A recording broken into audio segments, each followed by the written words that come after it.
Hello and welcome to the aForm show. My name is Alan George and thank you very much for tuning in. Each week, we sit across from thought leaders and change makers in the architecture and design space of the GCC. We dive deep into their experiences, both professionally and personally, and share their valuable insight as to what makes them tick. Our goal is to add value to your day and help you navigate your own personal creative journey. Finally, the opinions and the views of the guest speakers are that of their own. They do not necessarily represent the views and the opinions of the show or the host. Welcome to the show, everyone. This week we are joined by Marina Mrdjen. She is the founder of Intelier, a marketing agency with tailored solutions for the architecture, ID, and construction sector. Prior to Intelier, Marina has also been an editor for Commercial Interior Design magazine, affectionately known as CID. Marina has been able to add value to her clients over the past decades and has delivered far beyond their expectations. If you are a designer thinking about marketing and its relevance to our field, you do not want to miss this one. So without further ado, let's get into it. Hi, Marina. Thank you so much for coming on to the show.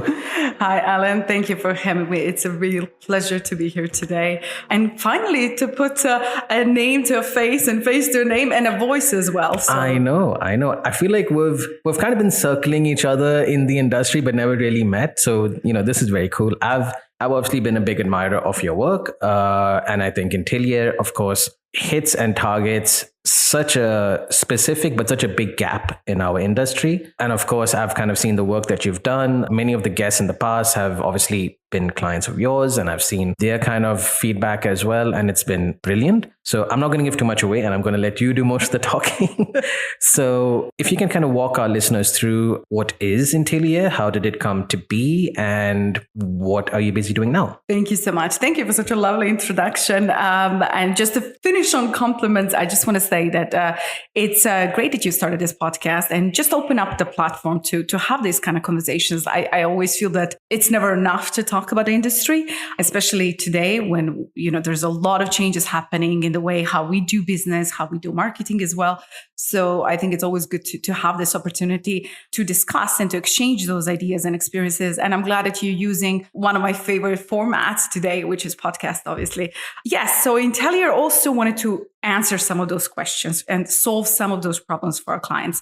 I am, when someone asks me today, what am I? My mind would always say I'm a journalist because that's how I started my career. My dad is a journalist. We actually started at the same daily newspaper back home in Belgrade, Serbia.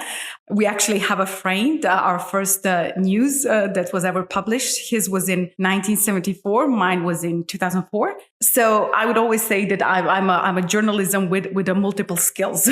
So for me, as I said, for maybe 15 years, I worked as a journalist, reporter, editor across different mediums, from TV stations to, having my own TV show to working for a daily newspaper to magazines, and then running different platforms within that publishing sector. When I moved to Dubai, obviously, I became the editor of CID magazine, and that was just my first introduction to architecture and interior design, as well, especially commercial interiors.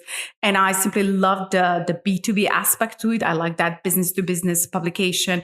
There was no fluff. It was all about the project, about really how design affects spaces. And so for me, it was always, that was a great time when I worked at CID as well. I really enjoyed that. But somehow because I was always very much commercially oriented, I wanted to simply develop myself more when it comes to marketing communications. And then I moved to the client side. So during all of that time, I was consulting designers pro bono, because there was always that question: how do I write my case study? How do I write a press release? How do I do an award submission? What can I do to improve my PR strategy? So there were always these questions, and they were always the same questions that designers would ask as well. How can I sound different to my competitors? How can I, move away and try to reach out to the clients rather than just to speak to my competitors? So these are all some of the general questions that I would get asked. And then while I was working on the client side, I had a chance to work with some of the amazing global brands who have a very strong marketing strategies in place. These are global brands that are implementing local strategies.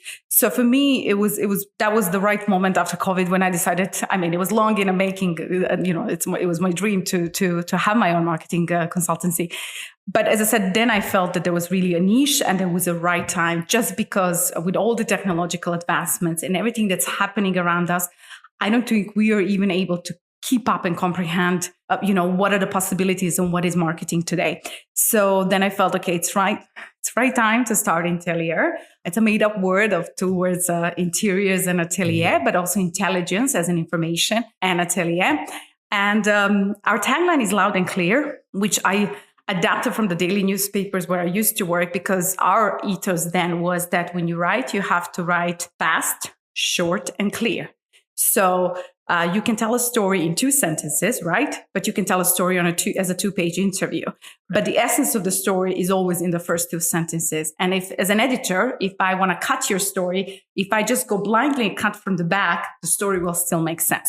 Right. And that clarity and that, and then the loud part comes as well is, we're really living in a time of so much of a digital noise, right? So how can you be louder than your competitors? And how can you be loud and clear about the great work that you do as well? So that was kind of our tagline. And then all other services that were developed under Intelier were a result of that as well. Right, so that's in a nutshell. No, that's very interesting, because I think you touched upon something which a lot of designers talk about, myself included, which is this whole kind of digital ecosystem that designers now have access to. A lot of firms, even to this day, believe in traditional quote unquote print media, awards, getting featured, as we had discussed earlier, as compared to actually being present and having an actual strategy on socials even.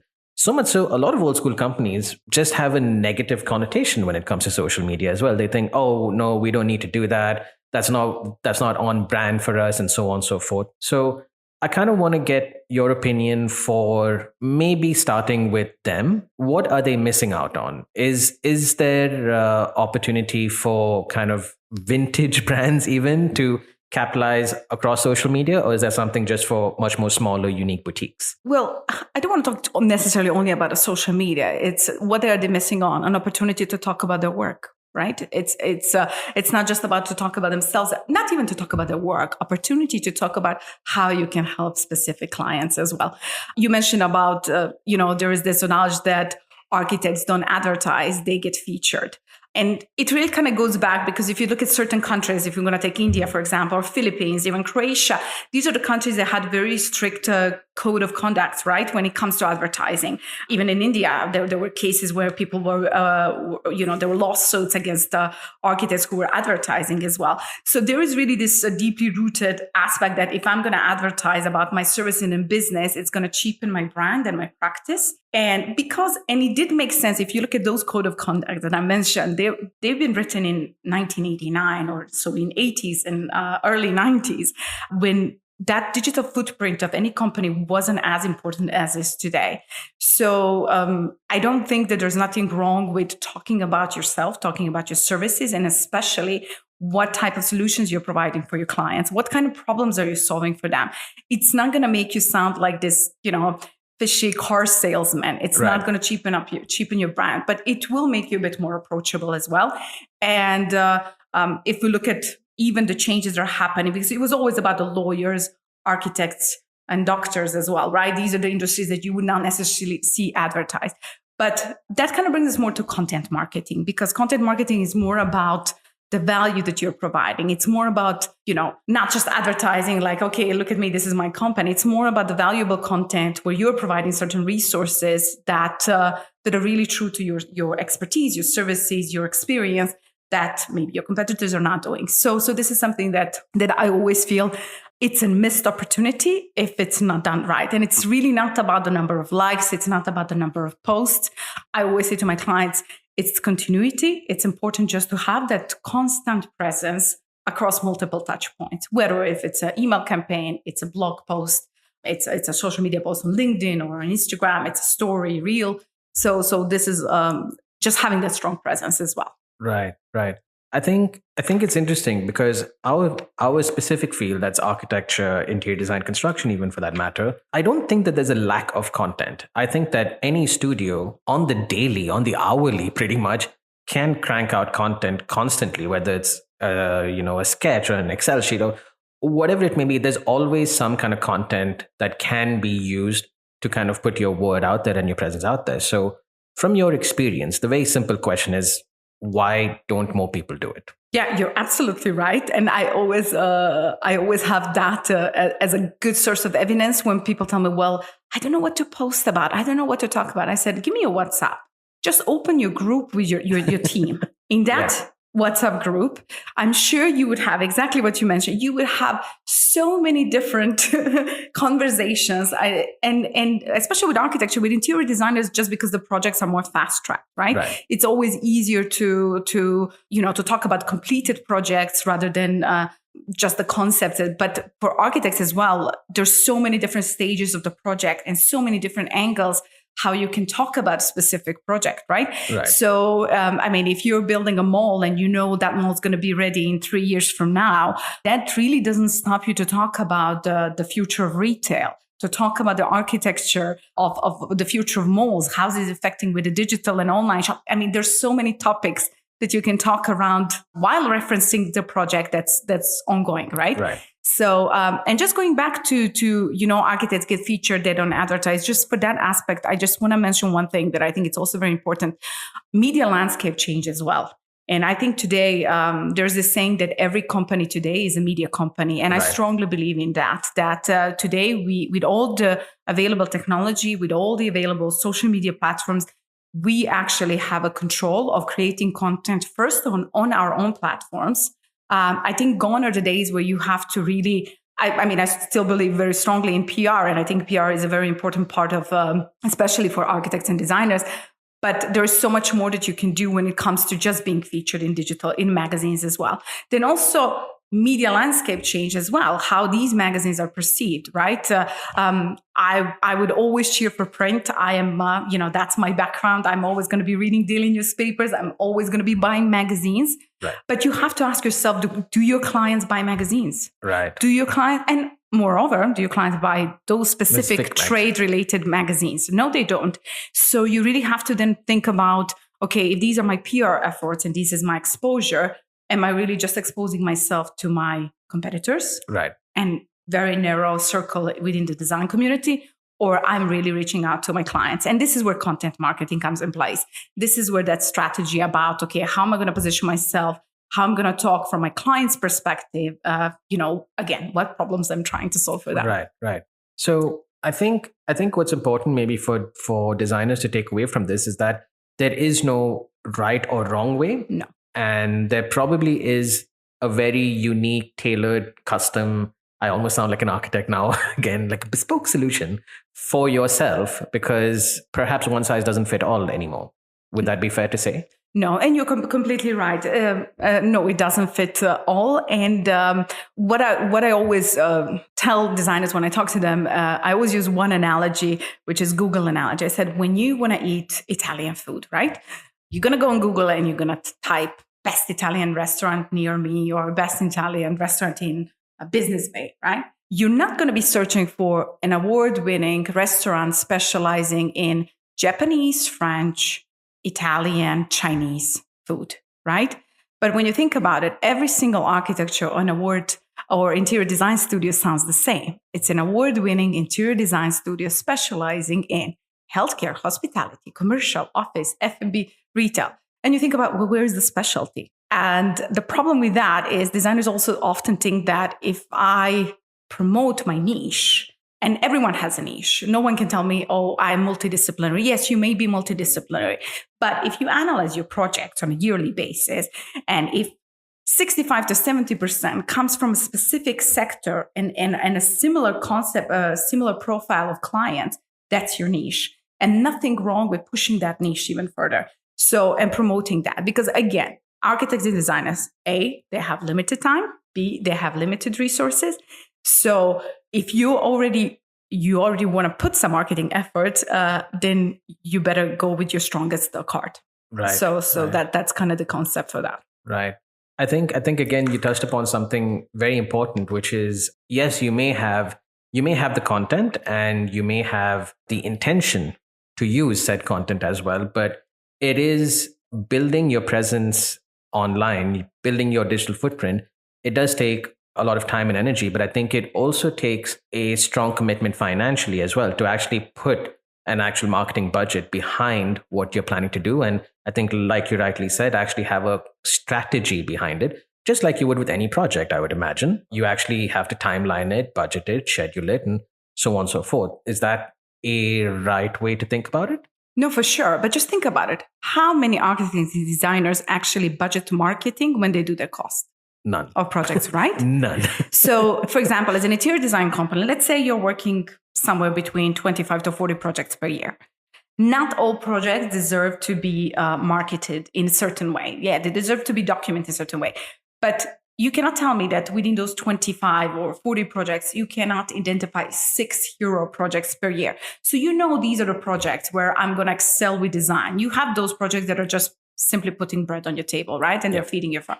But there are some projects that you're going to say, okay, these are the projects that I'm going to just invest a bit more. I'm going to, even if we're talking about not having that proper set in stone strategy, just having a strategy around certain projects, it's also a good way forward, right? So you can say, these are my hero projects.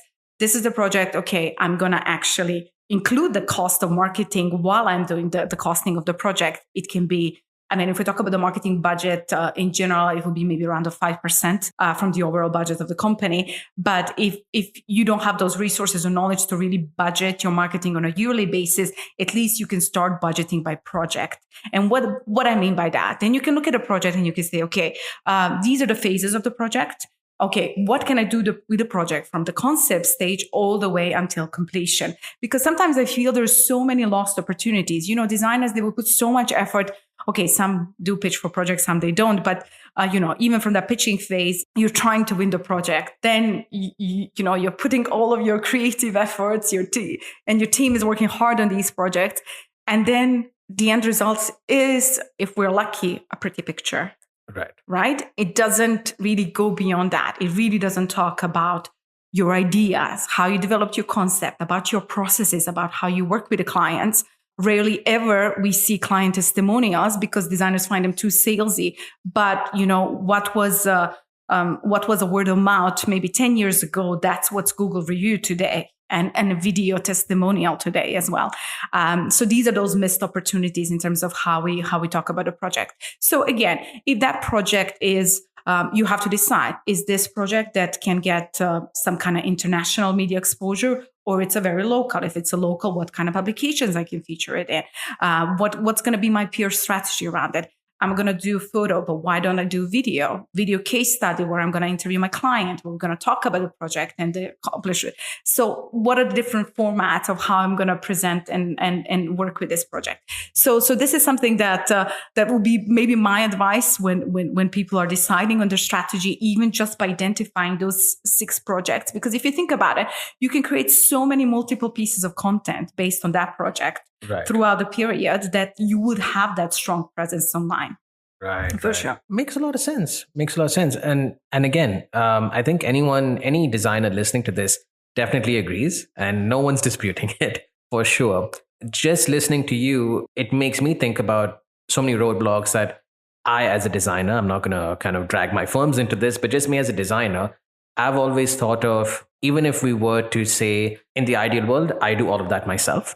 But in reality, no one always has the time to actually do it, and everyone's always busy, so on and so forth. There's this notion that if I kind of have a third party come in, will they actually get my studio's brand, my studio's culture? Will that actually translate into content, copy, and so on and so forth? Maybe a very ignorant notion, I'm not going to lie, but I think that's something which maybe our listeners share as well. So could you maybe shed some light on that? Is that actually true? Can an external entity, someone like Intelier for that matter, capture that essence? No, for sure. I would tend to agree. I would tend to say yes, because that was one of the reasons why I even started Intelier. I felt that there was a need for very bespoke, very niche marketing agency that will simply understand the industry And again, it's not all about the, cushions and curtains and the fluff of design. It's really about the business side of design and what kind of value you're bringing to your clients when we talk about the commercial interiors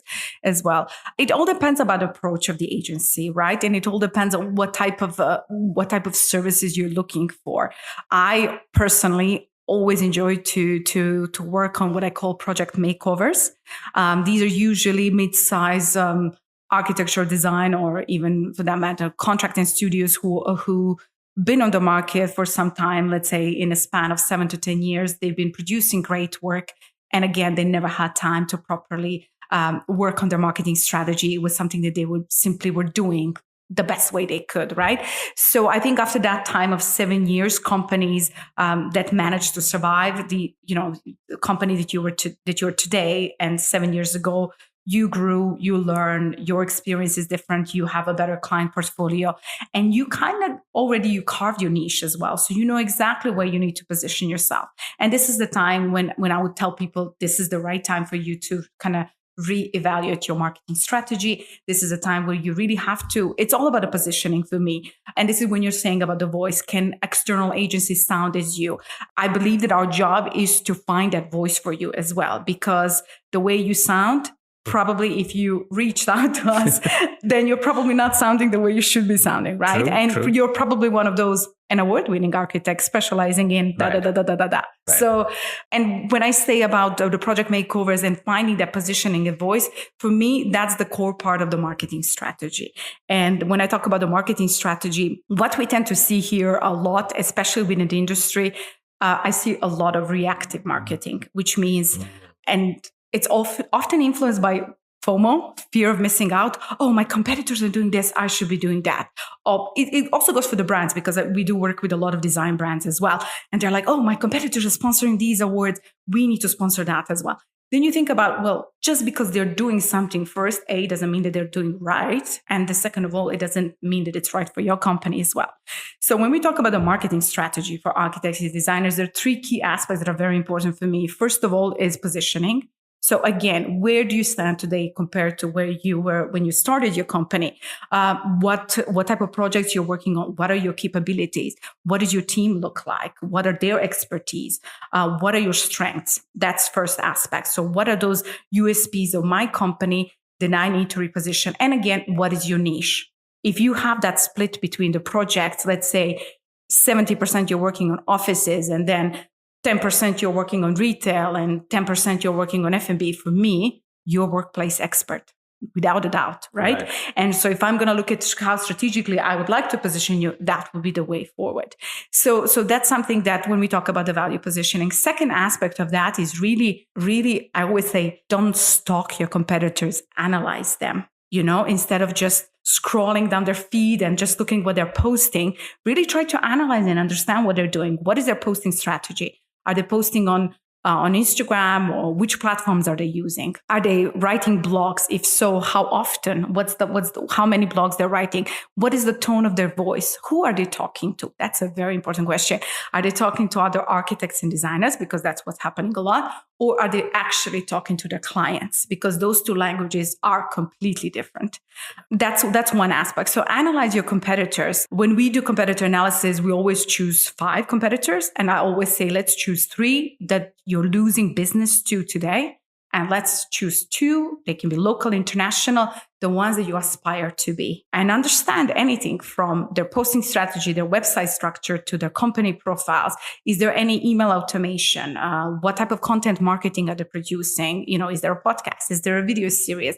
What is their hashtag strategy, to that matter? So these are all aspects that I think at any level that you have a company, whether you're big or small, whether you outsource those services, you can do them yourself as well. It's just kind of identifying those competitors and really being true to yourself. Sometimes I have situations when I ask companies for competitors, they give me these companies that they want to be. I said, well, I'm sorry, these are not your competitors today. Maybe they will be tomorrow, but let's look at who's your competitors today.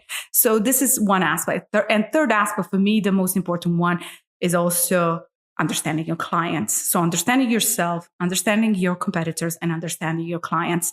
I don't think many designers even understand the concept of customer personas, because it's so much related to B2C and business to consumer sector. But at the end of the day, you are a service provider. So you have customers and clients. And so understanding them, really profiling them. And you don't have the same clients, right? As a design studio, you may be working with project managers. You've been working with architecture studios or directly with clients or developers. So you have a different profiles of clients. And why is it important to understand your clients? Because once you understand your client's behavior and your client's behavior online, that will also help you inform decisions of, well, where do I want to position myself as well, right? So I'm just going to give you an example of one of my clients. We were looking at different profiling, and we did an interview with one of their customers, and not one. I mean, there was a few, but what came across is, for example, these clients, they don't read design publications or trade publications. Right. Occasionally, they would maybe buy, in Spinneys, 1 or 2 magazines just because they like design. But that's not how they inform their decisions about, hiring a designer as well. So then you think about, okay, well, if I'm putting all of my efforts to this and I'm not developing this other side, then what's the point as well? If you're a designer working in F&B, your focus shouldn't be design publications. Your focus should be any publications like Caterer Middle East, any publications that are dealing with F&B, F&B in general as an industry, not design itself. So those are the 3 aspects when it comes to marketing strategy. Then when you have that in place, or at least you have an overview of that, it doesn't have to be, in my case, it's a 60-page document, but it doesn't have to be like that. Even if you just kind of put an effort, and then on our website, we can share the link. There is actually a free downloads where they can actually answer these questions themselves. Even for smaller studio, that's always a good exercise. You can do it over a cup of coffee, but just trying to understand, because I think that will give you a bit more of a informed decisions and just maybe some kind of a roadmap. Right. Now, we've seen after COVID, there's a lot of smaller design studios that branched out from a big architecture and design companies. And these are the companies that yet have to find their voice. So with them, there's always one big problem. They tend to sound bigger than they are. And instead of really using that, your personality and using who you are as your core strength, they tend to sound even more corporate than the big guys. Right. But that's also understandable as well. I hope I answered your question. Sorry. No, you did. Honestly, for those who can't see, I'm just staring wide-eyed at Marina because there's so many truth bombs kind of hitting me as a designer. It's insane. And I'm sure for a lot of the listeners as well, everyone's like, yeah, man, we should. Yeah, absolutely. Again, I don't want to be the devil's advocate, but as a designer, again, completely agree. No doubt, no question, absolutely. I think what happens with obviously designers in larger firms will probably hit this roadblock, and founders and principals of smaller studios are probably thinking about this as well. And to just kind of put it in a one-liner question, how do we know when it works? Say we do all of that and we have strategy, we have content, it's out there, it's been going on for 6 months to a year to 2 years. How much ever? I mean, obviously, the very obvious thing is, we start winning more work. That's the obvious one. But I'm just trying to give context to the listeners. Is there any way to kind of quote unquote measure ROI? I hate that term because as a podcaster, I get hit with that constantly. But I love it. I love it. So, and it is it's a valid question, right? Because any service that you hire someone for, you want to ask, okay, well, what's my return on investment, right? As an architect and designer, if you're building a restaurant, the client really wants to know how that design will bring him value, right? So the same goes with marketing. What I like about, especially when we talk about the digital marketing, is just that it's so exact and it's so measurable as well. When I worked in print magazine, it's very difficult to measure exposure. Right. So as a brand, let's say you place an ad or you have a 2-page editorial in a magazine, or you're even part of a speaker at a conference. It's very hard in a B2B world to measure exposure and to measure what's the return on investment on networking. I strongly believe in that. And I think that's a core part of anyone's marketing strategy, that face-to-face networking, conferences, panel discussion, thought leadership. So without a doubt, that's for me even the most important part of when we talk about the strategy.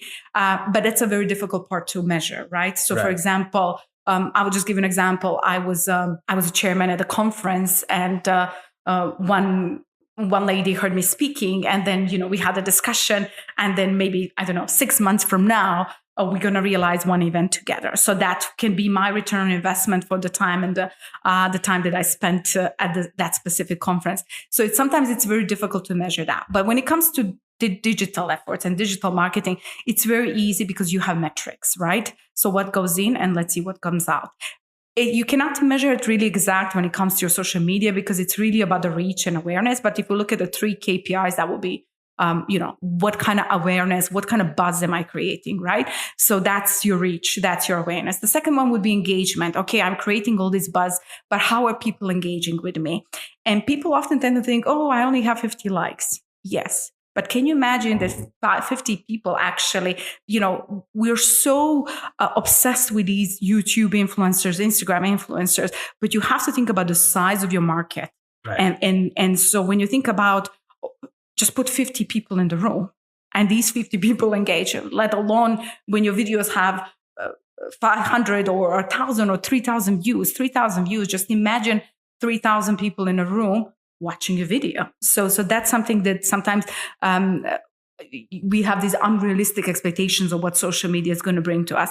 And then the third one would be, so obviously we have reach and awareness, then you have that engagement, how people are engaging, are they commenting, are they liking or not? And the third one would be conversion, right? From out of that, what am I actually converting into my customers? And this is where that concept of content marketing comes in place, right? How do I talk and where do I position myself? Am I just throwing out my projects? Or am I really trying to position myself where I'm talking about the problems and solutions as well? So that's kind of finding that tone of voice. But it's measurable, for sure. It's measurable, and I do believe that marketing is such an essential part of any company. It should be. It's always different budgets, different scale and size, and of the companies as well. Even for the startup companies doing all of that themselves. I've seen some great examples where people are really doing amazing work with growing their Instagram followers, and they're getting a lot of business, especially for residential market. So for sure, there is always a way to measure that. Interesting. So, but you have to give it a time. It's not one hit wonder. It's not going to be like, I placed an ad in this magazine and now I'm going to get 50 leads. No, right. It's that consistency. So it's a constant presence across multiple touch points. Right. No, I think consistency is the key, and which I honestly find that very strange, because as a field, even as interior designers, architects, and so on, we tend to be very obviously project based, and a lot of our projects are not day projects. They go on for a very long time. So we tend to we have a comfortable relationship with consistency over time. It just, when it comes to marketing, for some reason, it seems like we're not really translating that when it comes to, kind of building your brand and your content strategy. Kind of as we wind down the episode, I kind of want to get your insights and maybe look forward. Obviously, we are in interesting times, to say the least. The world is open, probably, and we have award season right around the corner. There's a lot of designers kind of doing exactly what you said, kind of identifying their hero projects and so on now. So I think I kind of just want to get your insight as to if you could talk to that designer who's kind of sitting with their work now and thinking about, how do I position myself? These are the projects I have. I'm looking at awards and so on and so forth. What should they kind of be trying to put out there? I know we touched upon, your voice and, what makes you unique as a studio and so on. But specifically for this region, even more specifically for Dubai, knowing how the market is, what would be your insights that you'd want to share to that design? Okay. Well, we spoke before the show about that it's, we always talk about the Middle East design scene, but for us living in Dubai, it really narrows down to UAE and more specifically to Dubai. And sometimes I get comments, well, these people are all featured all the time, or they're winning all of the awards. And my question is always, well, are you submitting the awards?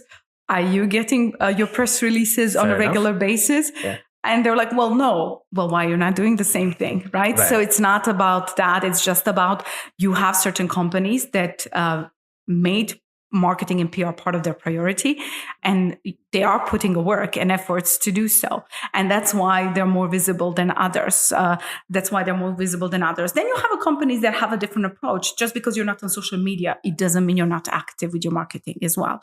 Maybe you're doing a great Google ad campaign, right? And you're getting all your clients from Google, which we didn't touch upon, but for me, it's also a very important part when we talk about digital marketing and how it's easy to measure those conversions. So yes, for sure, there is a lot of different aspects of what designers can incorporate. Now, you mentioned award season. This is what we were talking about. I always get asked that question: as how do I win an award? Based on my previous experience, and I always say you have to put an effort in those submissions, and you really have to talk about what made that project unique. Not every project deserves to win an award. But sometimes people underestimate even the value of being shortlisted. I believe that if there's 30 projects and you're shortlisted among top 5, that is something that you can really not use, but you can really use a lot when it comes to your marketing and your communications as well. Bear in mind, your clients at the end of the day, they might be impressed the fact that you won certain awards, but at the end of the day, they're not looking an award-winning designer. They're looking for a designer who can solve their problems. So when it comes to that, as long as you can talk about their problems and as long as you can have that language. So yes, I can say we're a top-notch Dubai-based marketing agency working with, top global design studios. No, I would always say, is marketing always come last on your to-do list? Are you tired of publishing your work always in front of your competitors, not your clients? So these are the type of things that I would talk. And then I know I would hit you in the heart because that's the problem you're having, right? Yep. So that's something about, and that's something that I think a lot of architects and designers need to kind of incorporate that into their copies. So if you ask me about the steps and what they should do, we talked about those 3 things. For me, first would be work on your copywriting. First, try to evaluate, again, going back to the marketing strategy. So really try to assess who you are, who are your competitors, who you're competing against, who are your clients, and then try to really position yourself, find your niche, because if you find your niche, there is a chance that you're gonna sound more unique than anyone else. Yep. Try to remove all what we call archibubble from your copywriting. So this award-winning and top-notch when everything lasts. Again, understand your clients and their problems. Start documenting your process. So for sure, there's so many different formats that you can use that. Now, Reels are very interesting. At the moment, they're really having a very high reach. I don't know if you noticed, but in the past 6 months, Instagram became a video platform. It was always image-based platform. But with all the changes that are happening, Instagram just became a video platform. Right. It's no longer image-based platform. And you can even see with those design studios that they were so regiment about their feed. My food. But this is where the architects are talking to other architects, right? I'm going to make my feed as white as possible, as boring as possible, but it's going to touch you somewhere. No, it's not going to touch me. Right? It's just going to look the same. And there was this concept of, even when I talked to clients before, I was always saying like, okay, well, Instagram feed, it's kind of like a museum-like, right? It's like, you're showcasing your best pieces, right? And then if you go on stories, it's your Starbucks.